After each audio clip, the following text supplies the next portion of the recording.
দিনে দুইজন নববিবাহিত স্বামী স্ত্রী গ্রামের এক মাটির রাস্তা দিয়ে হেঁটে যাচ্ছিল।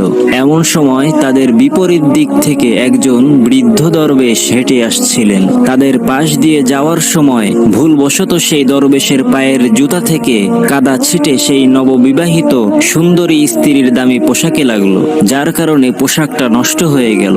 স্ত্রীর পোশাকের এই অবস্থা দেখে স্বামী সহ্য করতে না পেরে রাগান্বিত হয়ে জোরে একটা থাপ্পড় মেরে সেই দরবেশকে কাদার মধ্যে ফেলে দিল।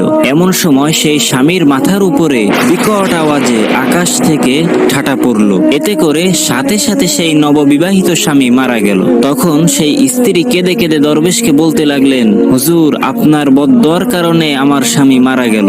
আপনি আমার স্বামীকে বদদোয়া দিলেন কেন? তখন সেই দরবেশ বলল, মা শোনো, আমি তোমার স্বামীকে বদদোয়া দেইনি। তুমি আগে বলো, আমার পা থেকে কাদা ছিটে তোমার স্বামীর গায়ে লেগেছিল নাকি? তখন সেই স্ত্রী বলল, না, আমার স্বামীর গায়ে কাদা লাগেনি, বরং আমার গায়ে লেগেছিল। তখন দরবেশ বলল, তাহলে তোমার স্বামী আমাকে থাপ্পড় দিল কেন? তখন সেই মেয়েটি বলল, কারণ আমার স্বামী আমাকে অনেক ভালোবাসে, এ কারণেই সে এই বিষয়টা সহ্য করতে পারেনি, যার কারণে আপনাকে থাপ্পড় দিয়েছে। তখন দরবেশ বলল, তোমার প্রেমিক যেমন তোমার কষ্ট সহ্য করতে না পেরে আমাকে থাপ্পড় দিয়েছে, ঠিক একইভাবে আমার প্রেমিক ওই মহান আল্লাহ সুবহানাহু ওয়া তাআলা, যিনি সমস্ত ক্ষমতার মালিক, সেই আল্লাহ রব্বুল আলামিন আমার কষ্ট সহ্য করতে না পেরে তোমার স্বামীর উপর ঠাটা ফেলেছে।